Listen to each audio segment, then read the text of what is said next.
अस्सलाम वालेकुम नाज़रीन, दादू न्यूज़ इशू में भली कार आऊँ आया दानिश खुश के इन वक्त असीं मौजूद आहियूं दादू म्यूनसिपल ऑफिस में।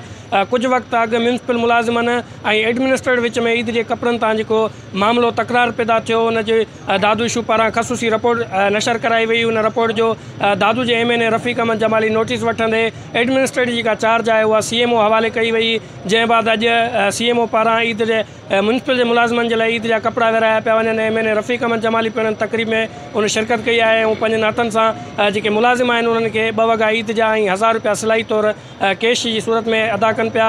हिते जेके म्यूनसिपल जा मुलाज़िमनि जिन्हनि खे ईद जूं ख़ुशियूं मिलनि पियूं उन्हनि सां बि ॻाल्हि ॿोल कंदासीं, उन्हनि जो छा चवणु आहे ऐं MNA रफ़ीक अहमद जमाली सां बि ॻाल्हि ॿोल कंदासीं, उनजो छा चवणु आहे। शहर की सफाई के हवाले से काफ़ी शिकायतों अचनि पियूं जेके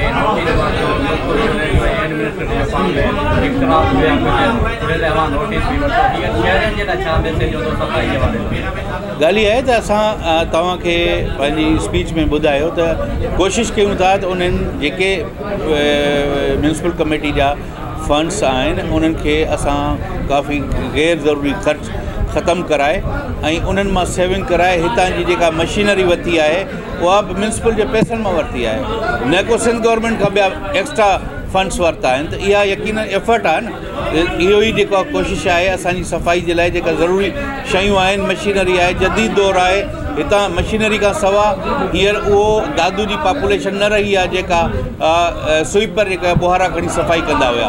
हींअर मशीनरी जे ज़रिए जेका सफ़ाई थींदी, रोड रस्ता साफ़ थींदा, त उन मशीनरी जे वठण जे लाइ कोशिशि आहे। कुझु जेको आहे सो वरिती बि आहे ऐं इंशाअल्लाह ताला कुझु जेको आहे सो CMO साहब खे चयो आहे जेके ज़रूरी आहे उहा परमिशन जे लाइ लिखे त असां उते इन जी हेल्प कंदासीं ऐं उहे जेके रहियल मशीनरी आहे उहा वठी ॾींदासीं।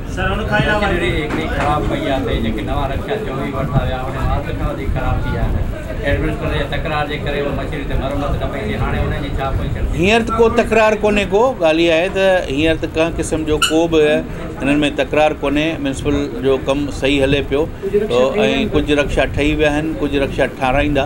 जेका ज़ाहिरा मशीनरी आहे हलंदी त ख़राब बि थींदी ऐं उन खे वरी रिपेयर कराईंदा।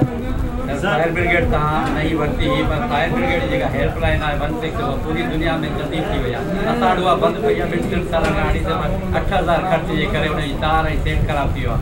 2 सालनि खां हाणे बंदि पई आहे, उन में संजीदगी जो मुज़ाहिरो कोन्हे को, उन लाइ अवां यकीनन ठाराईंदा, उहा बिल्कुलु ठाराईंदा। उन्हनि में जेका बि शइ आहे ज़रूरत जी ऐं माण्हुनि खे जल्दी पहुचजी उहा यकीनन ठहंदी। सर सफ़ाई जो मसइलो शहर में इहो ॿुधाए थो वञे जेके 500 खां अॻो जेके मुलाज़िम आहिनि उन्हनि में तमामु घणा घोसड़ूं आहिनि, उहे न पिया कनि। इहा ॻाल्हि हक़ीक़त केस ते सही आहे?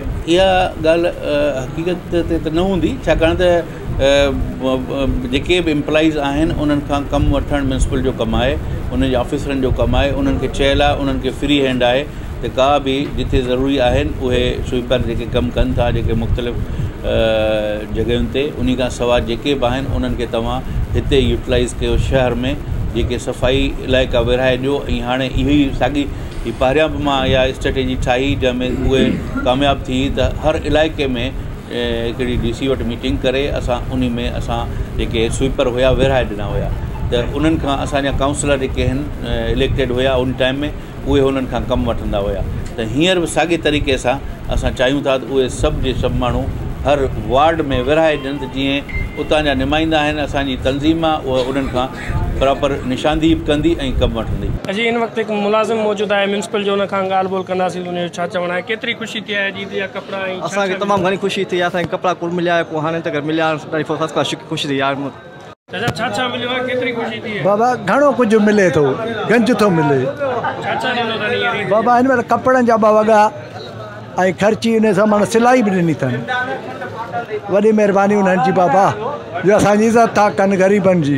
दादू इशूज़ वारनि जेको ही असांजो मैटर खयो हो म्यूनसिपल एम्प्लॉइज़ वारनि जो, उहे जस लड़नि था। मोहम्मद अली लुंड AC साहब जेके मुलाज़िमनि खे कपिड़नि ॾियण खां इनकार कयो, त अॼु उहो मसइलो जॾहिं हल थियो त ही सचाई सभिनीनि जे साम्हूं अची वई ऐं ही क्रेडिट दादू इशूज़ वारनि ॾे वञे थो जो उन्हनि हिन मसइले खे हाईलाइट कयो ऐं मुलाज़िमनि जा जेके मसइला उहो मीडिया ते उन्हनि आंदा। उन खां पोइ अॼु अल्हम्दुलिल्लाह असांजो मसइलो हल थी वियो ऐं असां हिन दादू इशूज़ वारनि जे साम्हूं अची ही जेके कपिड़ा विराया ऐं उन्हनि खे 1000 रुपया सिलाई ॾिनी ऐं उन्हनि जूं महिरबानियूं जो अॼु असां ही पंहिंजा कपिड़ा ऐं सिलायूं विरायूं। ऐं AC साहब जेको हुयो उन ग़लति ॻाल्हियुनि जो मुज़ाहिरो कयो त ही टेंडर न थींदो, इशू न थींदो। अॼु उहो साॻियो मैटर जेको आहे उहो जीनियन हुयो ऐं असां मुलाज़िमनि जी फतह थी आहे जो अॼु असां यूनियन म्यूनिसिपल एम्प्लॉइज़ यूनियन मुलाज़िमनि खे कपिड़ा जी सिलाई ॾिनी। जीअं त ही 1 खां 5 ग्रेड ताईं कपिड़ा ईदिया ॾींदा आहिनि ऐं एडमिनिस्ट्रेटर साहब जेको आहे सो न पियो करे ऐं हींअर जेको आहे सो उन्हनि खे कपिड़ा ॾिना अथऊं। अॼु बिल्कुलु तव्हां MNA रफ़ीक अहमद जमाली जी ॻाल्हि ॿोल ॿुधी, CMO जी ॻाल्हि ॿोल ॿुधी ऐं यूनियन जे अॻुवान जी ॻाल्हि ॿोल ॿुधी। उन्हनि जो इहो चवणु आहे त हर साल 500 खां वधीक जेके म्यूनिसिपल जा मुलाज़िम आहिनि उन्हनि खे ईद जे ख़ुशियूं ॾिनियूं वेंदियूं आहिनि म्यूनिसिपल पारां 2 वॻा ईद जा कपिड़नि जा ऐं उन सां गॾु सिलाई जो 1000 रुपयो कैश ॾिनो वेंदो आहे। पर हिन वक़्तु जेको आहे सो म्यूनिसिपल जी जेका चार्ज हुई एडमिनिस्ट्रेटर मोहम्मद अली बलोच वटि हुई, जंहिं बिल ते सिग्नेचर करण खां इनकार कयो, जेको मामिलो तेज़ी अख़्तियार करे वियो, जेको तकरार हुयो। उन बाद जेका दादूशू ते ख़सूसी रिपोर्ट नशर थी, उनजो MNA रफ़ीक जमाली नोटिस वठंदे जेका चार्ज हुई एडमिनिस्ट्रेटर खां उहा फौरी तरह हासिलु करे ऐं म्यूनिसिपल जे CMO हवाले कई हुई, जंहिं इहो हर साल जीअं बिल पास थींदो आहे बिल पास कराए 500 खां वधीक जेके म्यूनिसिपल जा मुलाज़िम आहिनि उन्हनि खे ईद जा कपिड़ा 2 जोड़ा ऐं 1000 रुपया सिलाई तौरु ॾिना विया आहिनि।